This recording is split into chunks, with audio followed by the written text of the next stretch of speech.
तो hello students, कैसे हैं आप सभी लोग। आज हम अपना अगला चैप्टर नंबर 5 कॉम्प्लेक्स नंबर चालू कर रहे हैं। और कॉम्प्लेक्स नंबर पढ़ने से पहले हमें इमेजिनरी क्वांटिटीज़ पढ़नी है। अब कॉम्प्लेक्स नंबर पढ़ने से पहले हमने छोटी क्लासेस में रियल नंबर्स पढ़ा है, रैशनल नंबर्स पढ़ा है, इर्रेशनल नंबर्स पढ़ा है, नेचुरल नंबर्स पढ़ा है, बहुत सारे नंबर्स पढ़े। अब हमें समझना है कि ये कॉम्प्लेक्स नंबर होते क्या हैं, मतलब जो हमने पहले नंबर्स पढ़ा उनसे डिफरेंट कैसे हैं। तो अगर हम कॉम्प्लेक्स नंबर पढ़ना चाहते हैं तो हमें सबसे पहले इमेजिनरी क्वांटिटीज़ समझना होगा।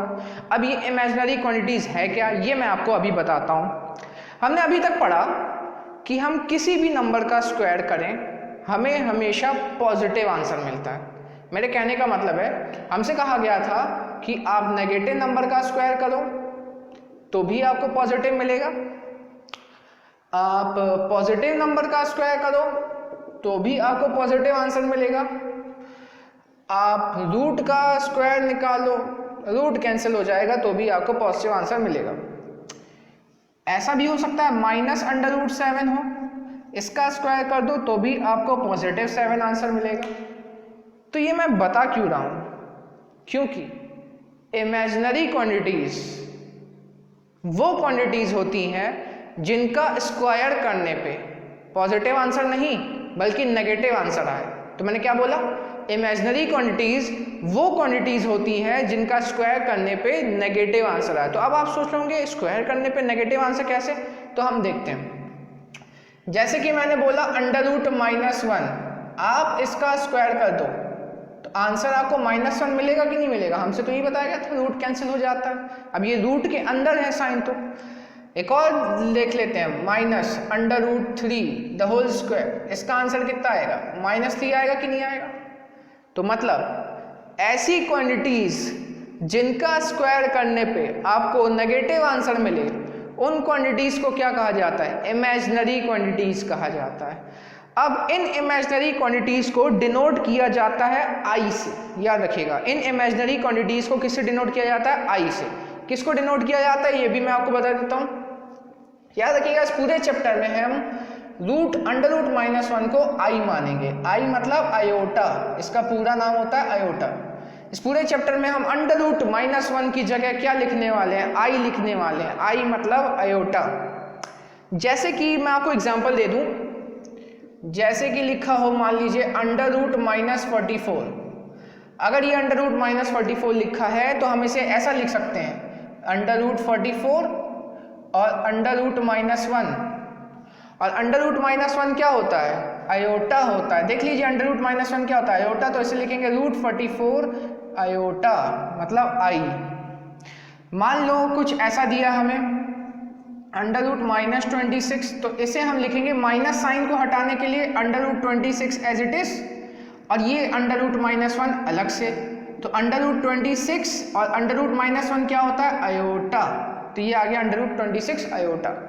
परफेक्ट स्क्वायर लेते हैं √-25। √-25 को हम क्या लिख सकते हैं, √25 और √-1।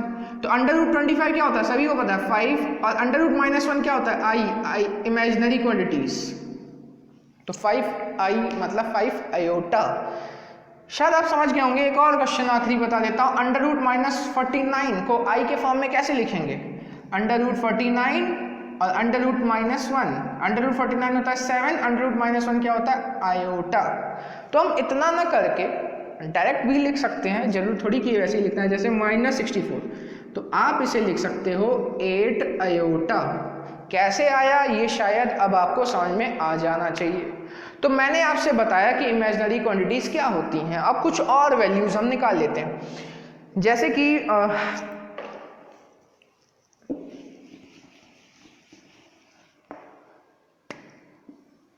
मैंने आपसे बताया कि मैं आयोटा की वैल्यू √-1 मानने वाला हूं। तो अगर कभी आयोटा स्क्वायर आ जाए तो आयोटा स्क्वायर मतलब √-1 का दोनों साइड स्क्वायर कर देता हूं, ठीक है, दोनों साइड स्क्वायर। इसका भी स्क्वायर किया, इसका भी स्क्वायर कर देता हूं, ये मैंने कर दिया स्क्वायर। तो अंडर रूट -1 का स्क्वायर, अंडर रूट का स्क्वायर करोगे स्क्वायर रूट कैंसिल हो जाएगा तो बचेगा क्या -1, मतलब आयोटा स्क्वायर की वैल्यू कितनी होती है -1। शायद आपको समझ में आएगा। मैंने क्या किया, दोनों साइड स्क्वायर लगाया, दोनों साइड स्क्वायर लगाने से रूट कैंसिल हुआ, कितना आया -1 आया। फिर मैं एक काम करता हूँ, आयोटा क्यूब निकालता हूँ। आयोटा क्यूब क्या होता है, इसको मैं लिख सकता हूँ आयोटा स्क्वायर इंटू आयोटा, लिख सकते हैं नहीं लिख सकते, जैसे 2 क्यूब को कैसे तोड़ा जाता है, 2 स्क्वायर इंटू 2 में तोड़ा जाता है, वैसे ही आयोटा क्यूब को कैसे तोड़ा जाएगा, आयोटा स्क्वायर इंटू आयोटा। अब आयोटा स्क्वायर की वैल्यू कितनी होती है, देखिए आयोटा स्क्वायर -1 होता है, आयोटा को आयोटा रहने देते हैं, तो -1 into iota is minus iota, 1 को किसी से भी इंटू करो कोई चेंज तो आता नहीं, तो आयोटा क्यूब की वैल्यू कितनी हो गई, माइनस आयोटा हो गई। अब एक काम करते हैं, आयोटा पावर 4 निकाल लेते हैं। आयोटा पावर 4 कैसे निकालोगे आप, iota square into iota square. Iota square कितना है, देखिए आयोटा का स्क्वायर -1 और आयोटा का स्क्वायर कितना है -1, तो -1 कितना हो जाएगा +1, मतलब आयोटा टू द पावर 4 की वैल्यू क्या होती है +1।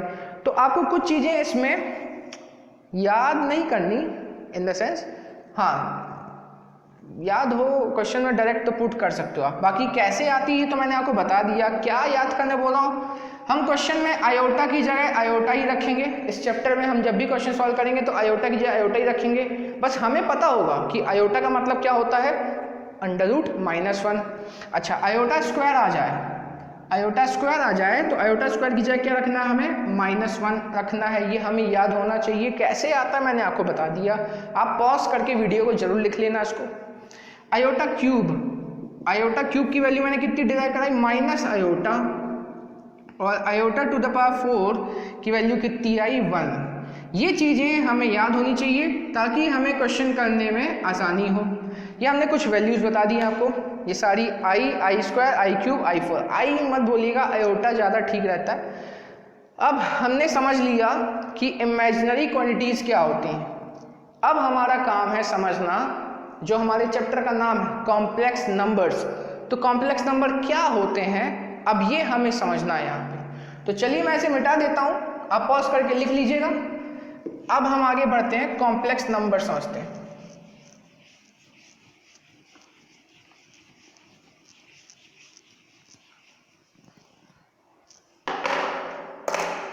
तो कॉम्प्लेक्स नंबर की डेफिनेशन में लिख रहा हूं, if a and b are 2 real numbers.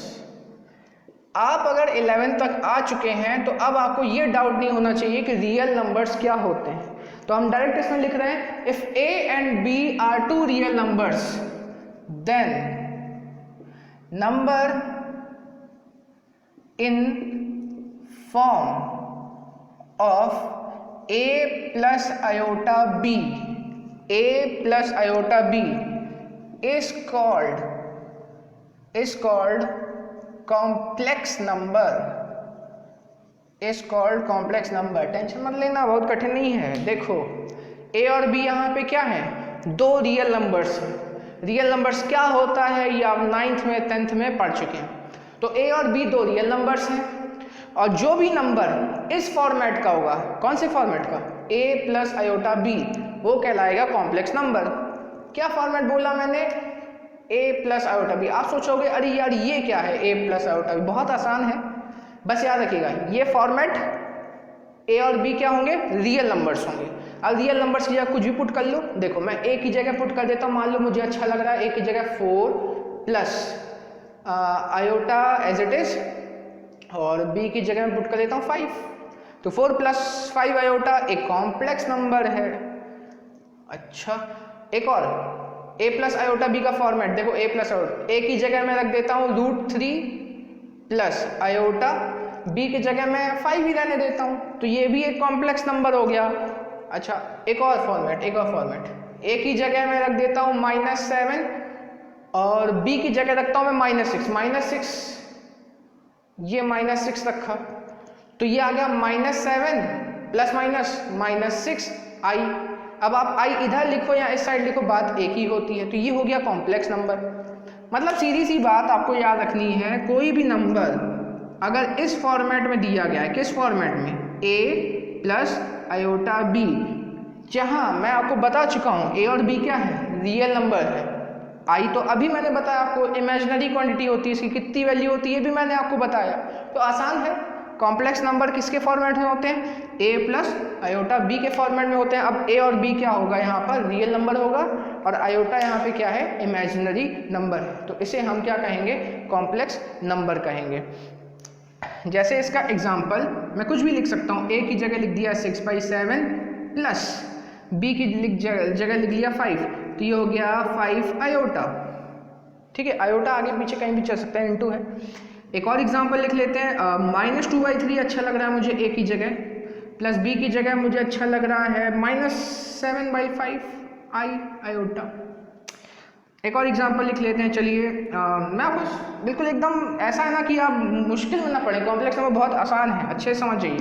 ए की जगह मान लीजिए हम लिख लेते हैं √5 लिख सकते हैं, रियल नंबर है √5 प्लस, याद रखिएगा ये रियल नंबर नहीं है, ये जरूर रियल नंबर है, इसका ध्यान रखिएगा, ये तो इमेजिनरी नंबर है। इसको क्या लिख सकते हैं हम, √5 आयोटा लिख सकते हैं कि नहीं लिख सकते, मैंने अभी बताया ऊपर यहाँ पे। तो √5 प्लस 2 आयोटा, ये भी एक क्या हो गया, कॉम्प्लेक्स नंबर हो गया, क्योंकि ये a प्लस आयोटा b के फॉर्म में है। कोई आपसे पूछे a की वैल्यू, आप बोलो √5, यहाँ पे b की वैल्यू आप बोलो 2, यहाँ पूछे कोई a की वैल्यू -2/3, b की वैल्यू -7/5, a की वैल्यू 6/7, b की वैल्यू 5।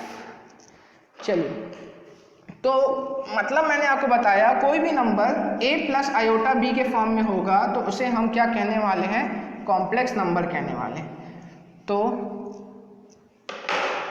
कॉम्प्लेक्स नंबर को, ये कॉम्प्लेक्स नंबर है क्योंकि a प्लस आयोटा b के फॉर्म में है, कॉम्प्लेक्स नंबर को z से डिनोट किया जाता है।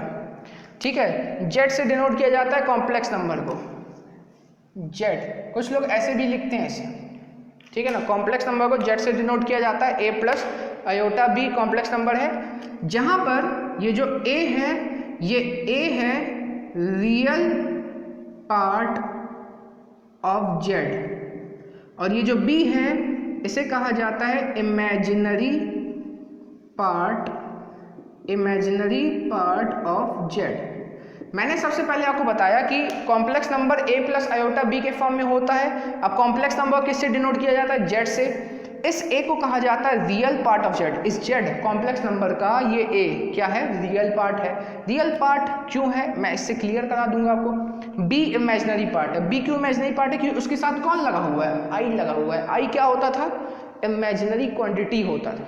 तो मतलब ऐसे नंबर जिनके साथ i लगा हो, ऐसे नंबर जिनके साथ i लगा हो, इमेजिनरी क्वांटिटी लगे हो, वो इमेजिनरी पार्ट बन जाता है। ठीक है, वो नंबर क्या बन जाता है, इमेजिनरी पार्ट। तो यहाँ पे b क्या बन जाएगा, याद रखिए सिर्फ b, आयोटा भी नहीं, सिर्फ b। b क्या है, इमेजिनरी पार्ट, क्योंकि उसके साथ क्या लगा हुआ है, आयोटा।